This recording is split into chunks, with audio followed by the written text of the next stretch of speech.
It's time for the Bible Geek. We don't really know for sure what is and what is not.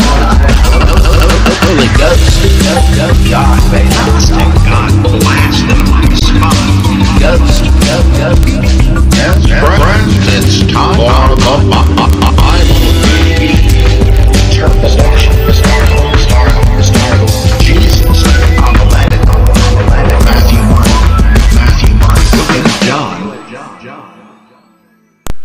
Bible Geek here, Robert M. Price, ready to stump myself with a lot of good questions from erudite Bible geeks.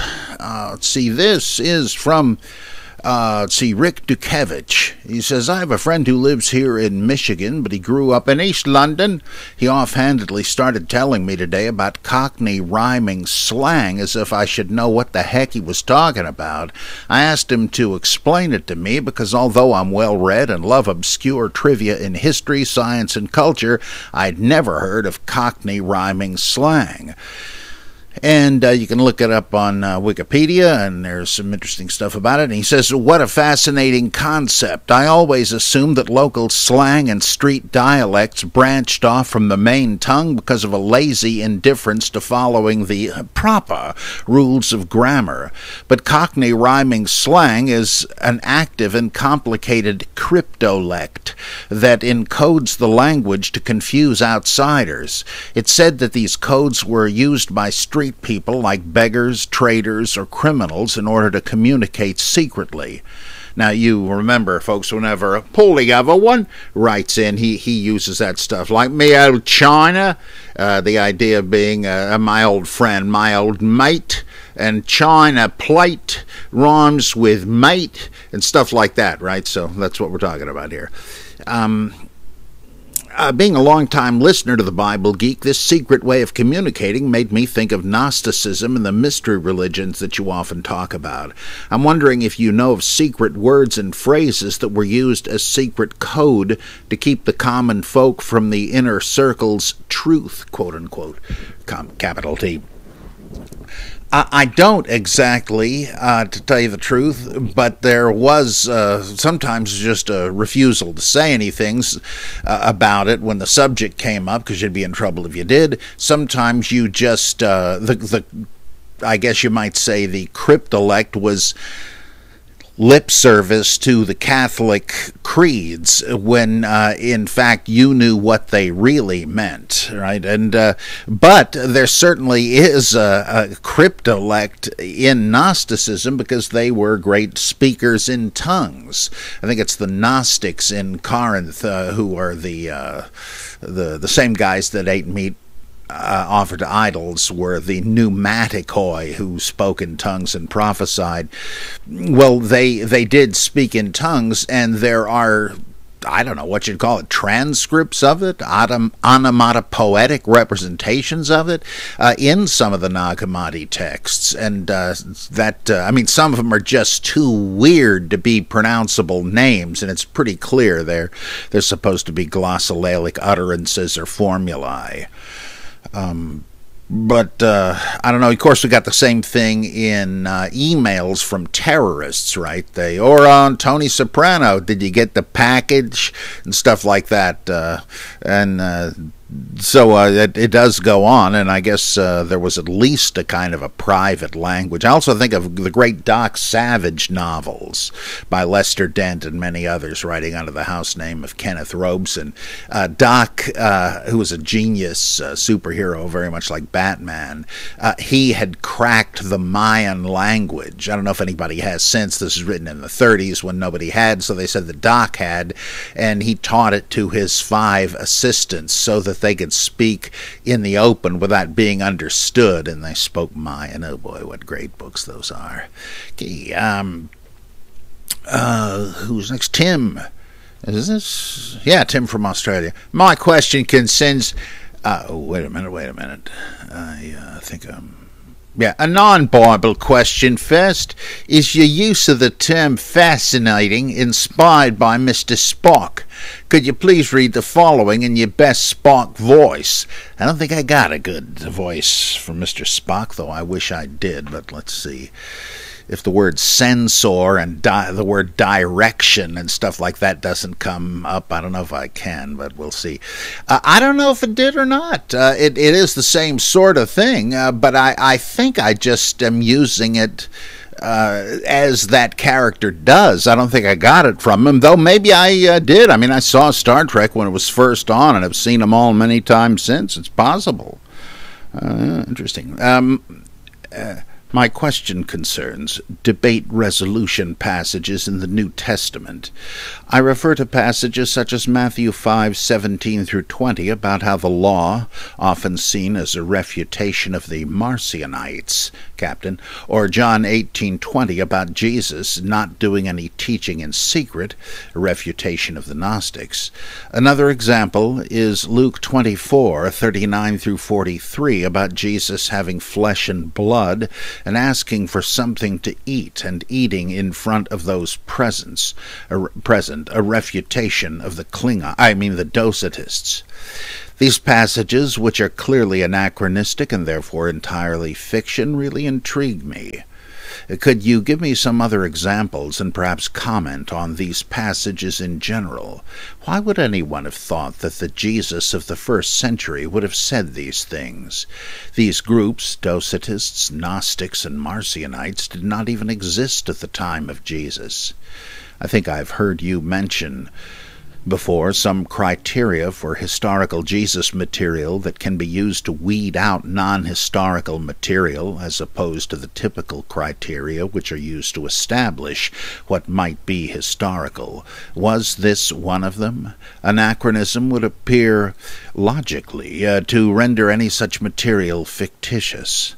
Finally, to get a look at the other side, what are the apologetic responses to the critical claims about these verses as debate resolution passages? Well, thanks, Tim.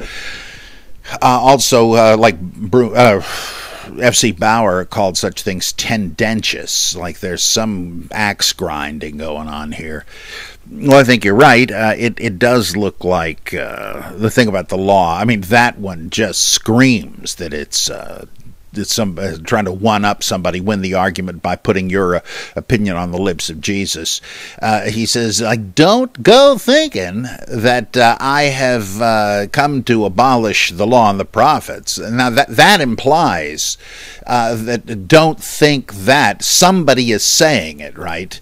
Don't accept the belief, the doctrine, that I came to abolish the law and the prophets. In other words, what was the mission of Jesus? I came to set a father against those of his own household and so on. It's a retrospective look at Jesus. So yeah, that definitely. And then the specifics about the law and the prophets the heaven and earth will pass away, but not one jot or tittle of the Torah shall pass away. And therefore, anybody who goes around, anybody who breaks or sets aside the least of these commandments and teaches others to do so, hint, hint, that's obviously assuming somebody is doing it, and doing it because they say Christ came to do that, right? Well, that person will be the least in the kingdom of heaven, regarded least, fewer Burger King crowns or something, and whoever keeps even the least of these commandments and teaches others to do so will be called great in the kingdom of heaven. It's obviously about warring disputing Christian factions who differ over, like in the Pauline epistles. Jesus Christ is the end of the law for everyone who believes, and others that say you got to keep the Torah. Well, yeah, obviously that's what we have here, and you're right about the attempts to refute Gnosticism, Docetism, and so on. There's a book by, I can't think of his name now, it just escapes me. anti-docetic Christology in John's Gospel, something like that, where he tries to show a number of places where it's trying to refute Docetism. Though the problem is, in almost every one of them, there's a counter thing. I mean, it's a real Derrida kind of a thing, where you got a counter signature in the same context that indicates that perhaps he didn't have flesh and blood, like he's hungry. Can you get? So he sends the disciples to the local Food Lion of Judah supermarket, and he asks the woman for a drink. But when they get back with the food, he says, "Nah, I have no. I'm sorry, I have food to eat that you know nothing about. My food is to do the will of him who sent me." Right? Wait, he doesn't need to eat, or he's on the cross and blood appears. Oh, that shows he's truly God, right? Or I'm sorry, truly man. I'm not with it today. Well, yeah, but it says he said, "I thirst," just because Scripture said he had to, and the water and the blood and the Spirit came out, all right, and symbolically, something's odd here. Thomas says he's not going to believe Jesus rose from the dead if he doesn't get to touch the nail wounds, and Jesus says, "Okay, go ahead," and he doesn't. Ah, boy. So there's something weird going on there, but that just underlines the point all the more. You've got tendentious rewritings and all that. The great book on the attempt to refute Gnostics in Luke is the book by Charles H. Talbert, Luke and the Gnostics. Another example would be the Great Commission narratives, where Jesus, resurrected from the dead, says that you got to go out and evangelize the world. If Jesus had said this, how is it possible that there were debates among the early Christians, Jewish Christians, whether they should go out and preach to Gentiles or not, right? It takes, and when Peter is unwilling to do it, what is it that persuades him? Well, it's a vision of the Holy Spirit and all of that stuff, and an angel telling him what to do. Why didn't he just think about the Great Commission, or why didn't the Spirit tell him, hey, you remember what Jesus said right before he left? Why is no reference to that? Well, it's obvious that these go out there and preach to all the nations passages were attempts to weigh in on that debate and co-opt the authority of Jesus to get your point established. Let's see. And you're right, these groups couldn't have existed at the time of Jesus, Docetists, Gnostics, and Marcionites. I mean, there were people that, there may have been Gnostics, but not Christian Gnostics. That's the point. Let's see. Anachronism is a major criterion that is used by critics to say, okay, well, he may have said some stuff, but he didn't say this. What do apologists say? Well, they usually try to reinterpret things and say, like a famous one that's anachronistic is Jesus turning to the crowds and saying, if anyone would follow me, let him take up his cross and come after me. Well, obviously, that is a Christian reference. They're having Jesus say, look, I carried the cross. You're going to have to do the same thing. In fact, it's said without being attributed to Jesus in 1 Peter. He left us an example that we should follow in his footsteps, suffering and so forth, right? Well, here, they figure people to take it even more seriously if they had Jesus say it, so he does. But he didn't, right? And so what do apologists say? Maybe that phrase was already known as a recruitment slogan for the Zealot Party. Yeah, that's a ticket. Come on, conceivably that could be true, but it's obviously just an attempt to get out of a tight spot. As F.C. Bauer said, anything's possible. The historian wants to know what's probable. And I will found my church things, right? That's tendentious. The put downs of the family of Jesus certainly is part of that same succession dispute business. Now, who's going to lead the Christian community? The 12? Well, some passages say that, like You will sit on 12 thrones governing the 12 tribes of Israel. Okay, the 12 are in charge, but the list of the relatives of Jesus in Mark 6, who would keep a list of this unless it was a list of authorities, and for some people it was. So yeah, you got a good eye there for looking for these anachronistic, tendentious bits. Okay, this is from Jason in nearby Raleigh, North Carolina. We'll have to get together sometime, Jason. Recently I've been watching a new television series on AMC called Humans. Perhaps you've seen it as well, just the commercials. But if not, its basic subject is human relationships with humanoid robots, in which alienation is a main theme. Some of these robots have been endowed by their creator with self-awareness, along with additional coding that holds the potential for further cognitive and emotional development, with the goal being true artificial intelligence, or true AI. The creator of these bots was apparently a mad scientist type whose likeness has not yet been revealed, at least by episode 4. It has been told that he worked with a team of scientists, with the creator being a bit of an outcast due to his divergence from the group norm. While the basic scope of the show's story has been told before, there are many character nuances that make for an excellent updating of this subject.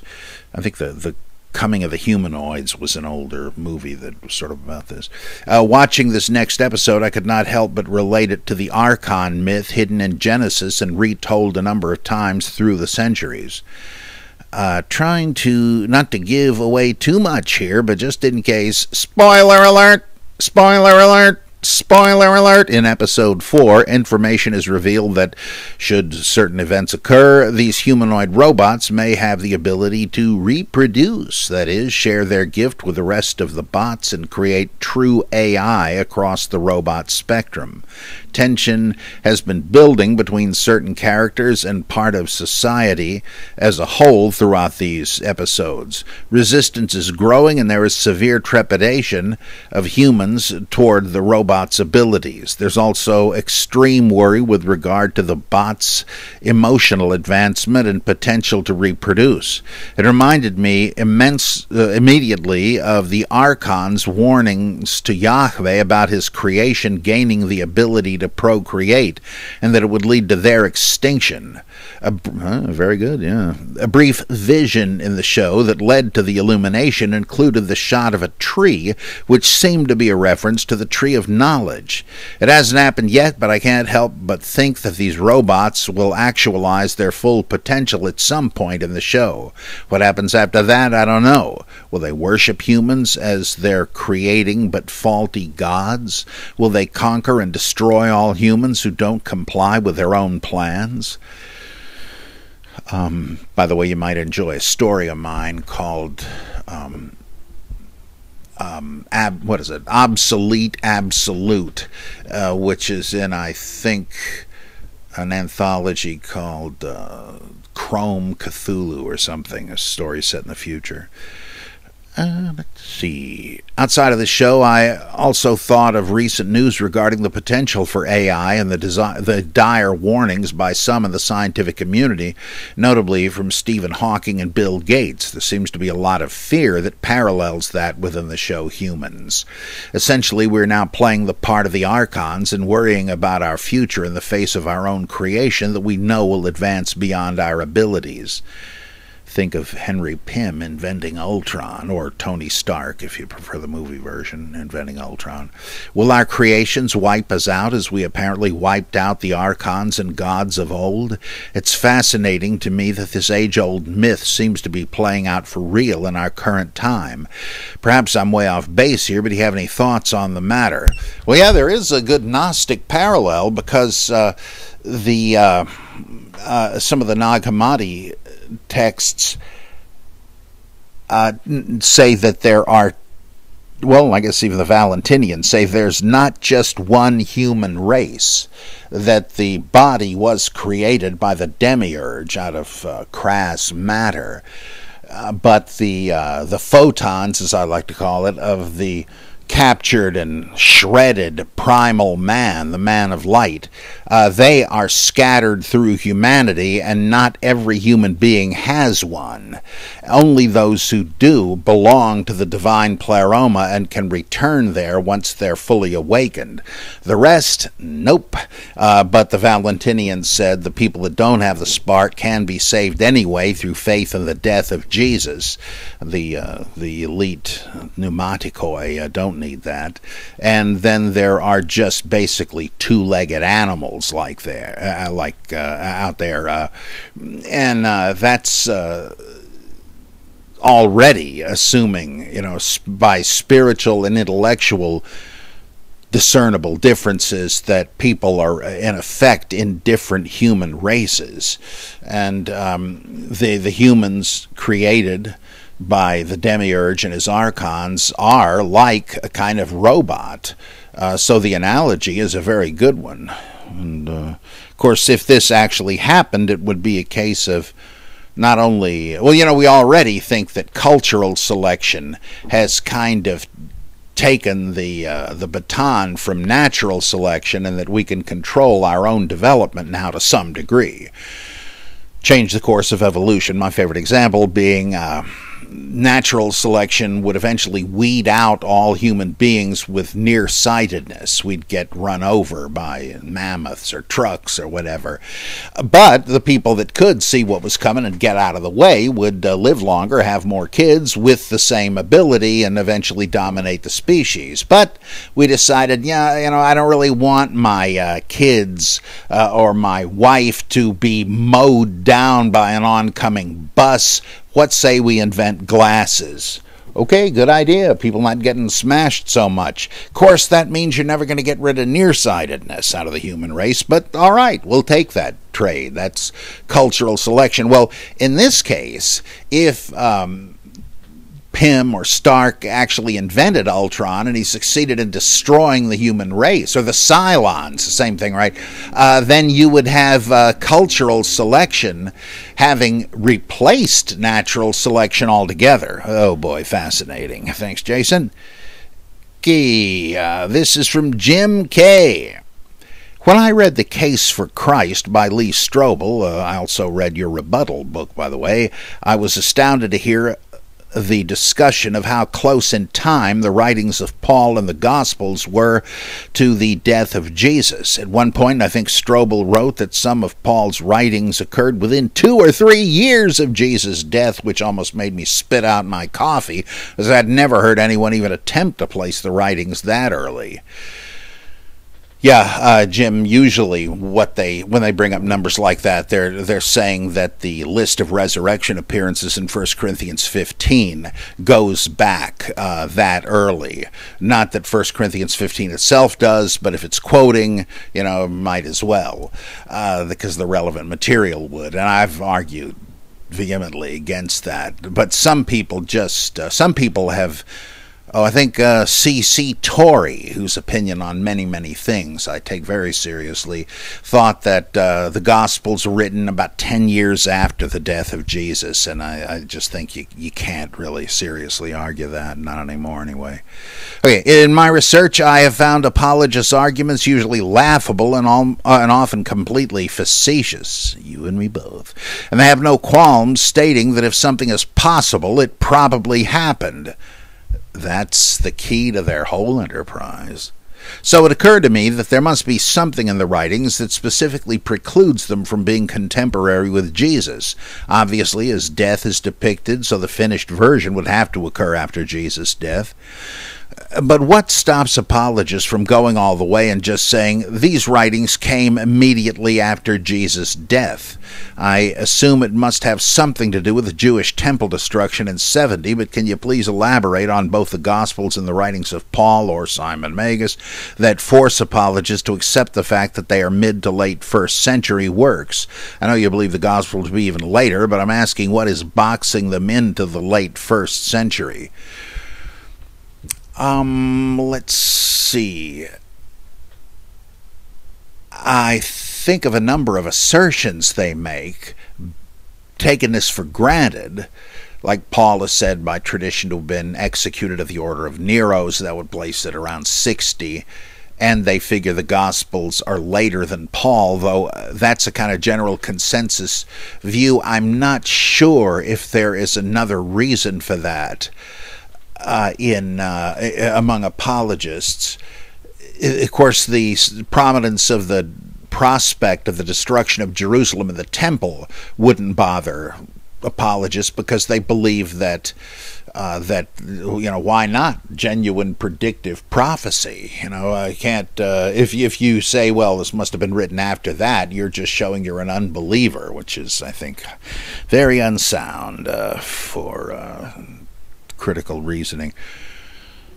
I believe that most of their case, such as it is, now I may be missing something here, but I think it has to do with what Papias and Irenaeus say in the mid to late 2nd century, that Mark's gospel was basically created from a set of notes Mark took from the impromptu preaching of Peter. He accompanied Peter and was his secretary, or amanuensis, and that Peter naturally, would share what Jesus said, and so he said he did, and Mark faithfully recorded this stuff, and then Irenaeus doubles that and says, well, Luke did the same thing for Paul and wrote down his preaching and then polished it up as a narrative.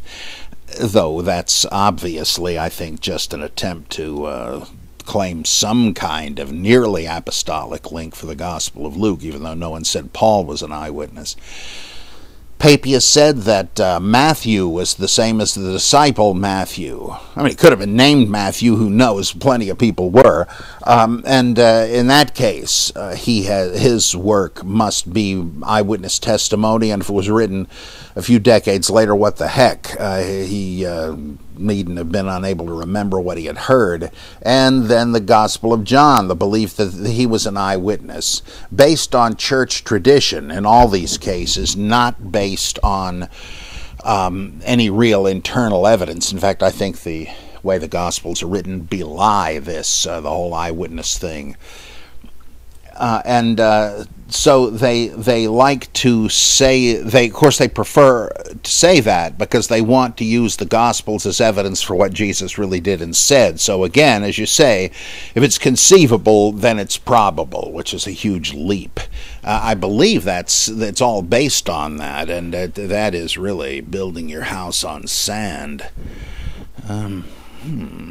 Okay, who's next? Oh boy, who is this? Oh boy, sorry, I think I missed the name again. Greetings from Minneapolis, where, knowing your affinity for pizza, I recommend you try Parkway Pizza if you're ever in town. I appreciate that suggestion. I will check it out. If I haven't been there in a long time, I don't really have any plans to go back for another book tour or whatever. Got some great friends out there. Let's see. I've heard you explain the historicization of Jesus as an effort by emerging church leaders to gain credibility. Shake the hand that shook the hand, and so on. Something along those lines occurred to me today. I haven't heard it before and would like your opinion. I think this applies regardless of whether there was a historical Jesus. Might the doctrine of perpetual virginity of Mary have been an attempt by the emerging church to prevent anyone else from one-upping their founding authority? If there would be one obvious authority to overrule the teaching of Jesus' best buddy Peter's students, it would be his brothers or sisters' grandkids or great-grandkids. Even if Jesus had no kids, and James was known to be a lifelong virgin, that still leaves his brothers and sisters, and presumably some of them would or could have had kids. Whether the latter-day descendants were truly or just claimed to be of that line, it could have been hard for the church to combat. We can already see how tough it was for Paul to contradict James, assuming any semblance of historicity there. If that's the case, it makes sense for church leaders to stake their Petrine claim and close off all other options. Not only are you not grandkids of Jesus' brothers, Judas or Joseph or Simon, but you couldn't be because Jesus had no brothers. Mary was a perpetual virgin. Jesus had no earthly kin. The end. What do you think? That's very good. That's not at all unlikely. Usually the perpetual virginity, well, quite explicitly in Catholic tradition, the perpetual virginity doctrine makes James and the others into cousins, though that wouldn't necessarily mean they couldn't have authority as the closest relatives of Jesus, right? I mean, you had that kind of sideways succession in various earthly empires anyway. Let's see, but you could be right. I mean, even now there are people that say, well, a cousin isn't the same thing as a brother, and that's just not good enough, and because the same problem occurs in the genealogy of Jesus. Wait a second. According to Luke and Matthew, the lines of descent are totally different. Is it possible that, I don't know, Luke's is the genealogy of Mary? Of course, that can't be because it just plainly says Joseph. But the idea was you'd be saying, okay, Jesus could be virgin born, and here's the succession in the other direction, right? If Joseph was descended from David, that really wouldn't matter because he's not Jesus' father, really. But if Mary is descended from David, okay, there you go. The human part of him is Davidic. Some people figured, I think Raymond Brown's solution to the problem, though he admits there's no way to reconcile the two genealogies, is to say that, well, it does matter that Joseph is descended from David, but if he in effect adopted Jesus, that ought to do the trick.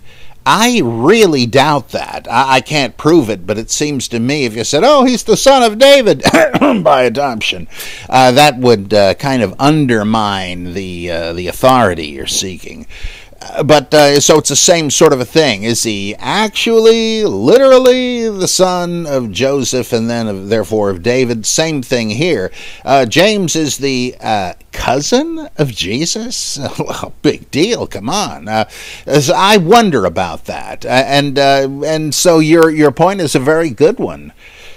There are other theories that the perpetual virginity doctrine was really a reflection of creation of an ideal for Christian ascetics. It certainly functioned that way, but that doesn't really demand that it have originated that way. So it's possible. That's pretty good stuff. Good thinking. Whoever you are, sorry about that. Now here we go. Now I think. Wait a minute, was that Dale? I think maybe that was Dale from Gordon Conwell, because this one is. I don't think it's a continuation of the last one, though there is a similarity. Definitely, Dale says, why do you think there are two different genealogies of Jesus given in Matthew and Luke? Is it possible that Luke felt the need to change Matthew's genealogy, which included the kings of Judah, because of the curse given to Jeconiah that no man of his seed shall prosper, sitting upon the throne of David and ruling any more in Judah, Jeremiah 22:30. If so, then this would be proof that Luke was written after Matthew and was responding to it. What do you think? It's possible, but if he was just correcting it, he could have done that in another way, I think. It just seems to me they are so different that it's just that might be why, but it seems more likely to me that what Matthew and Luke, or their sources, if somebody else did the genealogies, they were just doing what some genealogists do today, putting together a hypothetical line of descent. taken for granted, well, Jesus must have been descended from David by hook or by crook. So what's the most plausible line of descent? I would gather that's what they were doing. And though it could be a Lucan correction of Matthew, that to me does not seem all that strong evidence. Could be, though. Could be. Dale again. He doesn't say Dale Gribble, but that's my guess. You know, if it's even possible, it's probable, right? That's the apologist's way. Can you tell me why the Dead Sea Scrolls community insisted on the use of the solar calendar instead of the lunar calendar used by the Pharisees and the Sadducees? Lawrence Schiffman demonstrates that they were Zadokite priests who abandoned their service in the temple when the Hasmoneans took over the high priesthood, but he also shows that the Jews followed the lunar calendar during First Temple times. So why would the Zadokites switch to the solar calendar? The Book of Jubilees says that Moses was commanded to follow the solar calendar and that the switch to a lunar calendar was a corruption. I wonder if this would indicate a belief in the inspiration of Jubilees, which resulted in a mistaken conviction that the solar calendar was the one they should have been following along. That's what they would have you think. What do you think? I think this one is answered in Rachel Elior's fascinating book, The Three Temples, on the emergence of Jewish mysticism. She says that the Zadokites, the Dead Sea Scrolls sect, she agrees, yeah, they were the displaced priests during the Hasmonean era, and part of the schism between them and the ones who took over was that Zadokite Judaism, which I think is the same thing the term Enochic Judaism refers to, that they retained the tradition of prophets, visionaries, seers, and inspired writers of new scripture. Now we know from Josephus that and I guess some stuff in the Mishnah that establishment Jews said, well, no more prophets. They stopped way back, with Malachi or whatever. But of course, that's one of those propaganda techniques to pretend to describe what happened when you're actually trying to prescribe what should and should not happen. That was a way of saying no more prophecy. We don't want anybody to upset the apple cart, and that implies that we're people doing just that. And so that would mean that whoever wrote the books of Enoch and Jubilees and the testaments of the 12 patriarchs and all this kind of stuff, the Assumption of Moses, they were believers in these scriptures, and that new ones had continued to be produced. Same thing happened among the folks that wrote the Nag Hammadi texts, right? I mean, it's very clear there. And one of them, I think it's the Apocalypse of James or something? I forget now. I get the Apocrypha and Apocalypse of James mixed up, and there are two of one of them, and I can't quite remember which one that is either. I think it's the two Apocalypses and the one Apocryphon. But in one of these books, you actually have it described that the apostles are sitting around meditating, waiting for a revelation, and James is the first to get one, and this is the writing down of it. So, yeah, apparently that's what they were doing, and they believed they were also big on astronomy. They, after all, you look at the book of Enoch, it's filled with that stuff. The book of Revelation is filled with that stuff. And they believed that there were machine-like regularities, natural laws, as later people would say, to the motions of the heavens, and that now I don't quite know why they divided it up this way, but they felt apparently that the lunar cycle was based on fallible observation of the phases of the moon, etc., whereas the sun, almost by definition, took a certain amount of time and all of that. It's a little cloudy, but Rachel Elior says that, yeah, they did think it had always been a big mistake to go with the lunar calendar, and they wanted to go with the solar one. Again, I'm sorry, I just refer to that book, though. Rachel Elior, E-L-I-O-R, The Three Temples. Really, really fascinating. Let's see. This is from the mighty Sir Jan, one of the pillars of the Bible Geek Show. In a recent episode, you were talking about prohibitions of divorce in the Gospels, but you indicated that while the Gospel of Mark and the Gospel of Luke appear to have no exceptions, they are not as strict as they appear. You didn't go into details. The passages appear pretty clear to me with no room for an except, so where do you see one? Well, I must have been saying that, because there's the only thing I can think of that I think that I might have said. I tend to go along with Martin Debelius in a book he did called The Teaching of Jesus, where he says there's some things that appear, even in the wording that survives, to have been observations by Jesus or by somebody in his name, whatever, that were not intended as laws, but then came to function that way. And the prime example would be the divorce thing. What does Jesus say when asked by the Pharisees, I guess, the scribes, is it permissible, is it lawful for a man to put away his wife? And Jesus says, well, what does Moses say about it first? And they say, well, he said, yeah, if he wants to divorce his wife, let him draw up a bill of divorcement and send her on her way. Does that settle it? Well, no. Jesus said, Moses wrote you that because of the hardness of your hearts. But from the beginning, the intent of the Creator was not so. It said he made them male and female, and for this cause a man shall depart from his father and mother and stick with his wife, and the two shall become one flesh. So, if what God has joined together, let no mere mortal separate. What was the point of that? Was Jesus saying, okay, no more divorce? That was a big error. No, he's saying that what you quote is a commandment in Scripture. If you're going to get divorced, and it is a provisional thing, right? If you want to put away your wife, here's what to do.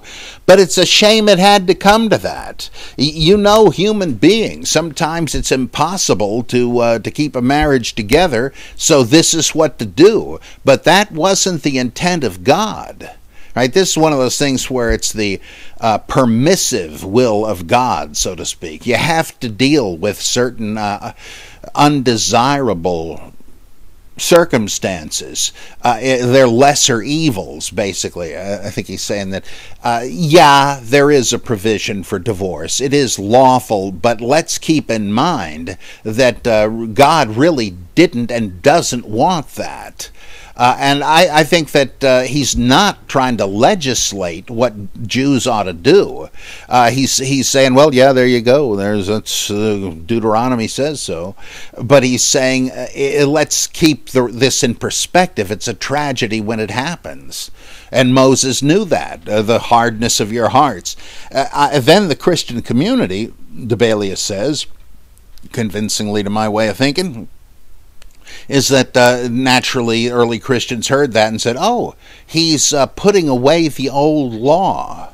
Now, on that assumption, Matthew has, and that's like, we don't know what Mark and Luke thought. If that was just an observation by Jesus, boy, what a shame. That's why it's done, but there is a higher way. I mean, that was a big thing in Jewish ethics.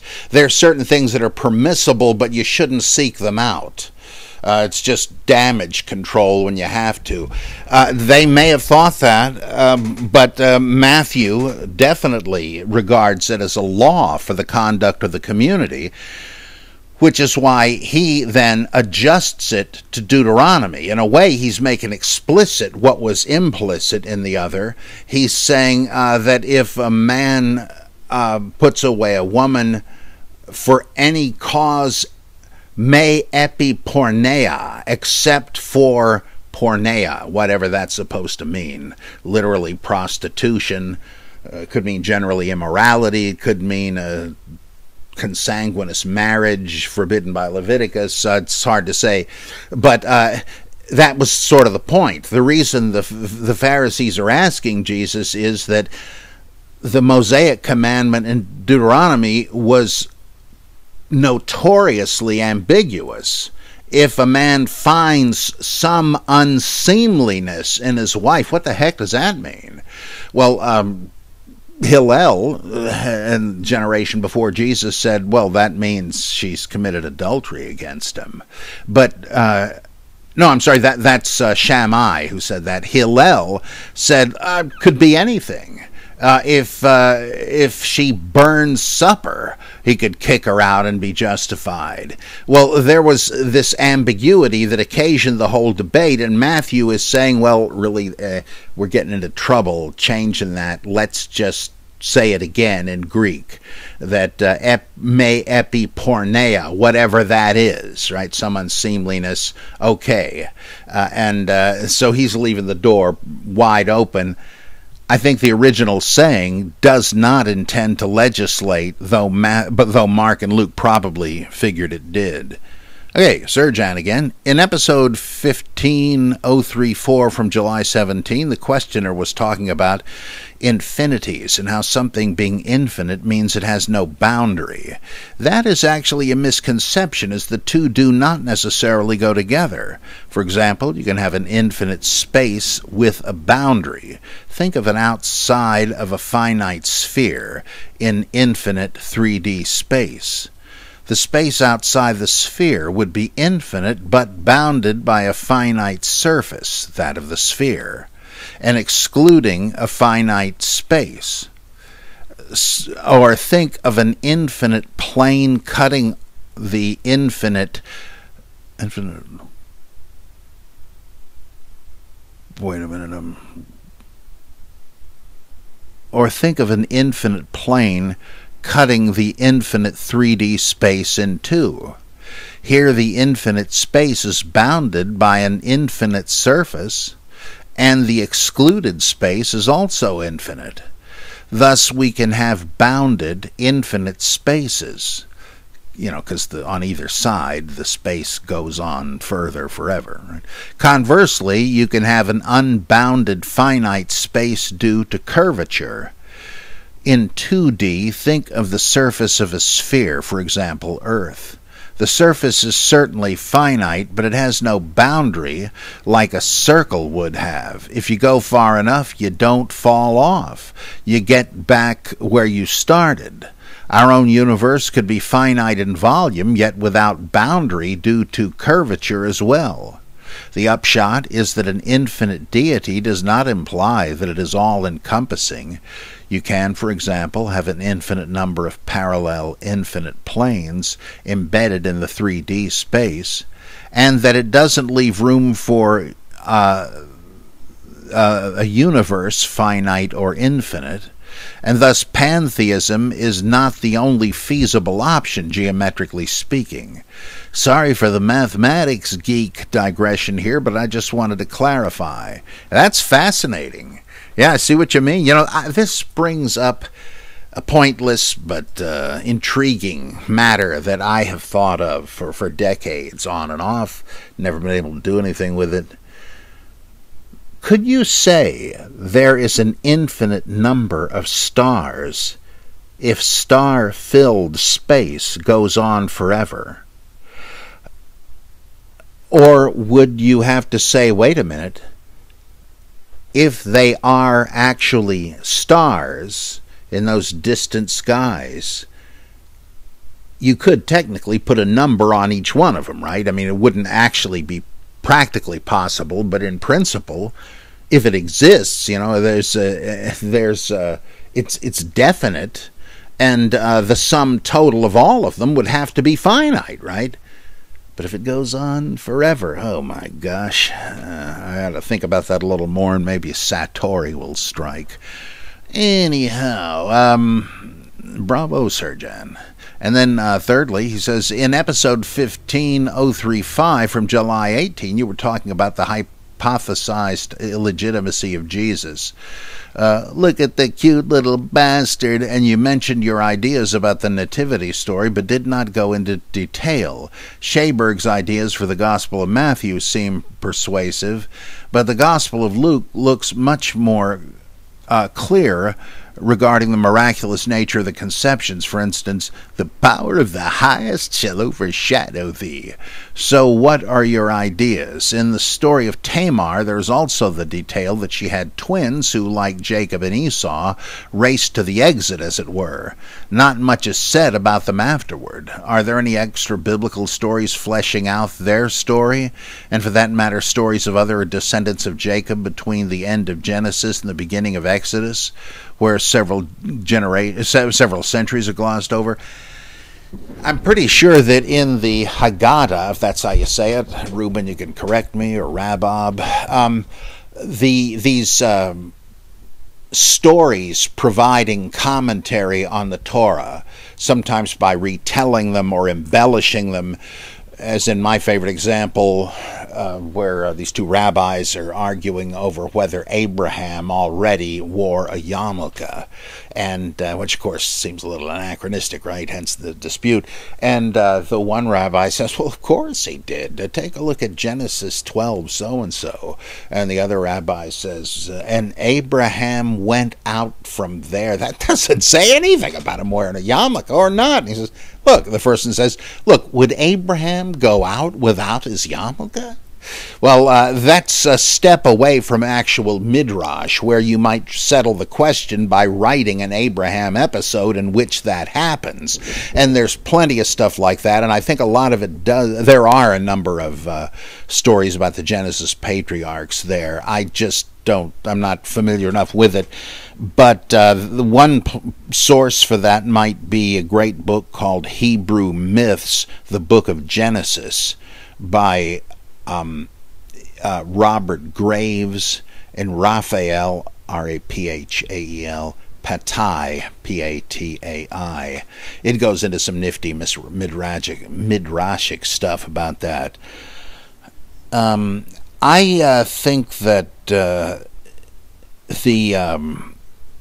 for one thing, the Gospel of Luke's Annunciation, especially with this thing, the power of the highest shall overshadow thee, shows the use of an Aramaic version of Daniel, fragments of which pop up in the Dead Sea Scrolls, where something much like that is said, I think, to Nebuchadnezzar by Daniel, the same wording. And so I think it's called something Q, Son of God, the fragment. But I found Scheberg's case on the Gospel of Luke unconvincing and contrived, and she eventually withdrew it.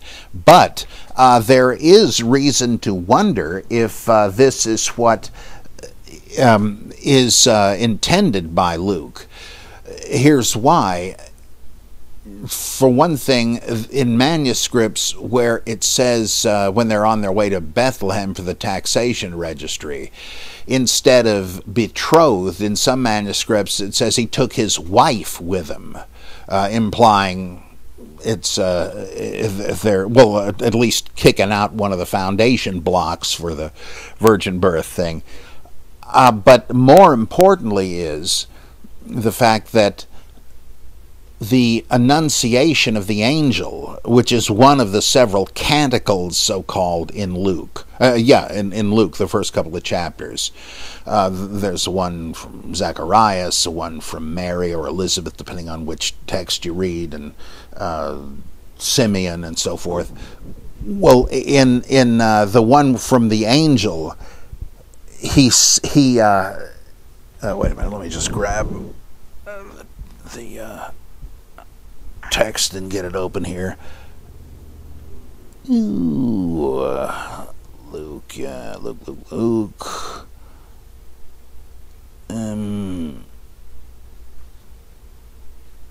Okay.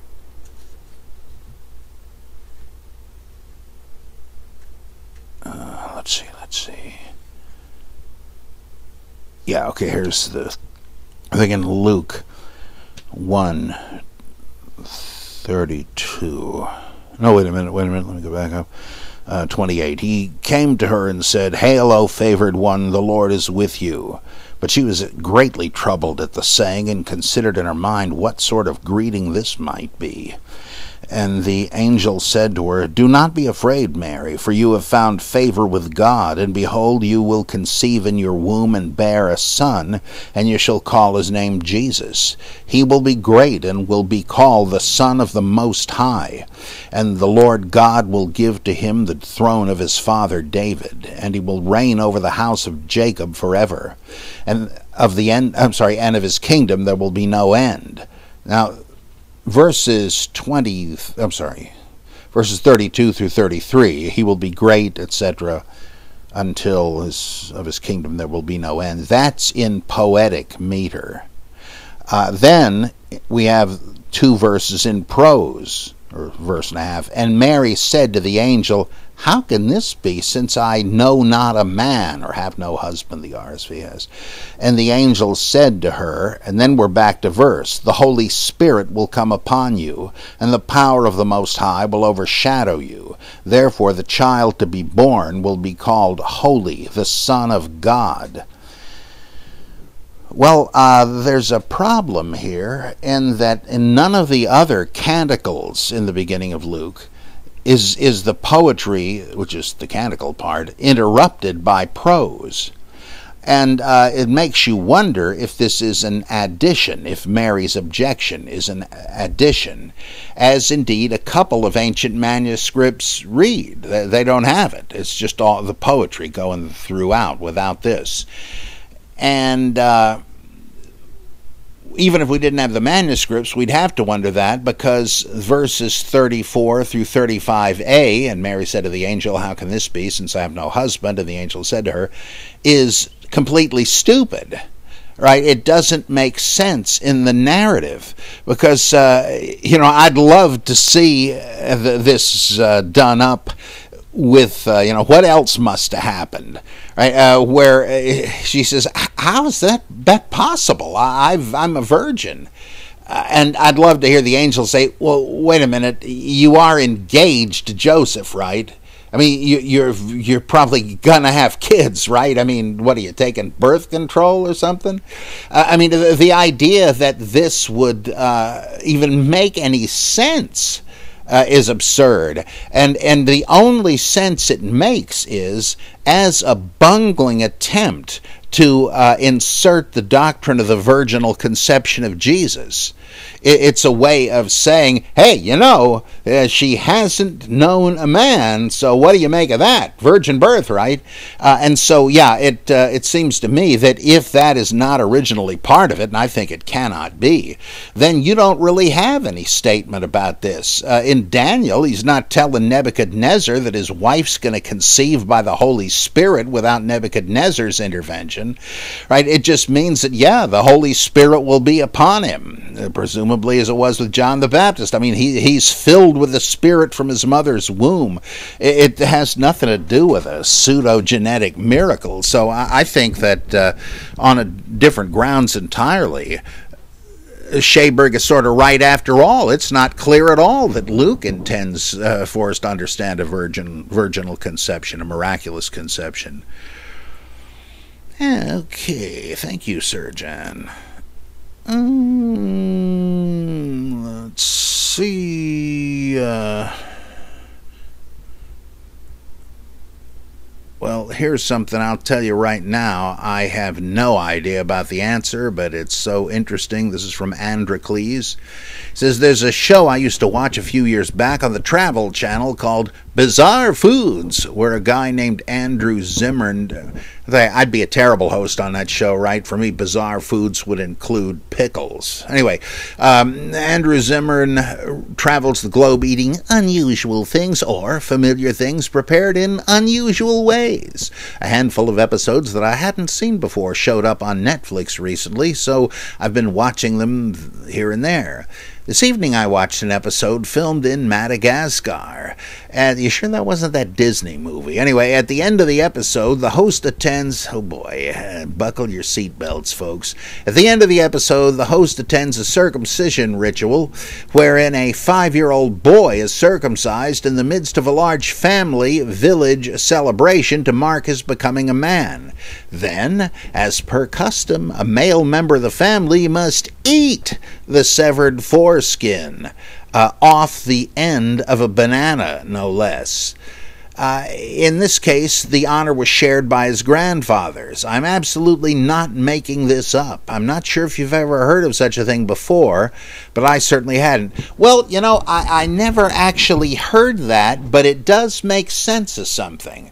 I've probably mentioned to you before that once, years ago, I was driving in Raleigh and saw, I don't know, some fast food joint, and they had this big announcement out there on the signboard, "Fur skins are here." And I thought, so that's what they do with them. Anyway, but no, I hadn't actually heard of this.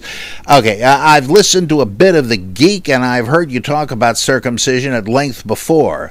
No pun intended. Something I don't think people generally spend a lot of time talking or thinking about in day-to-day life. Although you might want to check out my latest Zarathustra Speaks column, where I kind of poke a stick in the wasp's nest on this topic. The episode of Bizarre Foods got me thinking, though. According to the narration on that show, the tradition goes back 1,000 years to the time when Madagascar was colonized by mainland Africans. Where did the colonizers learn this? Can we trace all circumcision back to Judaism? Oh, certainly not, by the way. The Egyptians practiced it too. By the way, the Bible never claims it's uniquely Jewish. It just has a uniquely Jewish significance to it, right?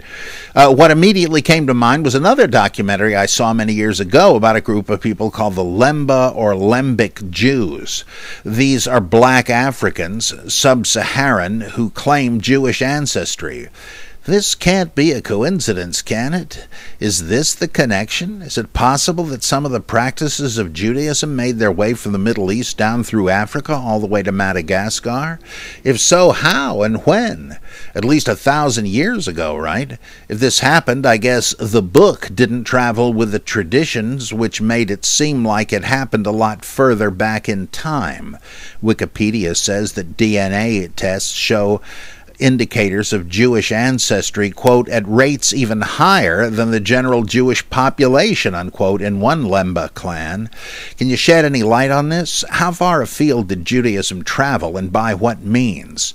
What's the story with the Lemba anyway? What do scholars know about this? What do you think the average Jew on the street makes of this? Could there have been, or is there any evidence of religious, spiritual, or cultural ideas moving in the opposite direction? That is, traditions arising in sub-Saharan Africa making their way to the Middle East and being adopted by the people there in ancient times? If Judaism did follow this route south, why wasn't Christianity able to do the same thing, at least not before missionaries in fairly modern times? Or did it? To what extent? Well, I'd say that these the Lemba, who I gather are the same as the Falasha Jews, the black Jews of Ethiopia, they have their own interesting scriptures, by the way, the Apocalypse of Gorgorios and so forth, and they have a replica of the Ark of the Covenant, and they trace their Judaism back to the Queen of Sheba's visit to Solomon. Of course, that in itself is a legend to try to explain it, perfectly analogous to the Grail legends, which are trying to claim an apostolic or pre-apostolic pedigree for British non-Catholic Christianity way back in the Middle Ages. Exactly the same thing. Who knows what the original foundation was like? But yeah, apparently there was a spread of Judaism down there. I mean, we know there were plenty of Jews in Alexandria and elsewhere in Ptolemaic Egypt. and there were Jewish temples there, and it's not really that tough to imagine them going south, because somebody did to get Judaism into Ethiopia, and I don't think it's a leap to suggest that it could have gone to Madagascar, though apparently these people on the Bizarre Food Show are not otherwise Jewish, right? They don't practice other customs and such.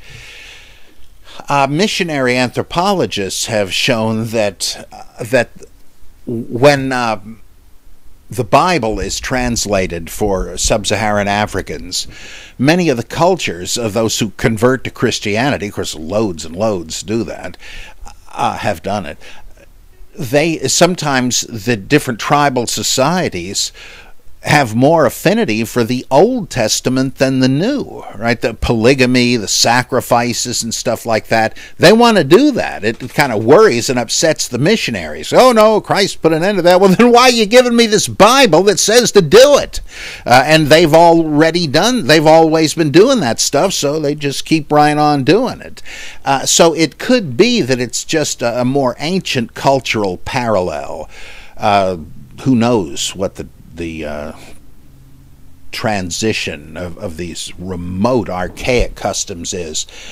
As far as I know, we have evidence in the Bible for the two leading forms of circumcision, namely bridegroom circumcision, which is what Moses hadn't done, and that's why God decided to kill him before he relented, and infant circumcision on the 8th day, which apparently was a replacement for the 8th day sacrifice of the firstborn.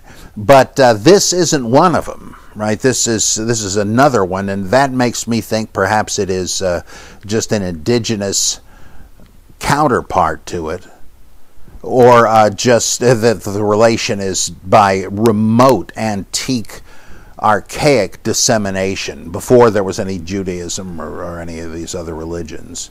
Fascinating stuff, though. Of course, even this perhaps does not beat one tribe's version of circumcision, about which Bruno Bettelheim, the great child psychologist, wrote a book called, oh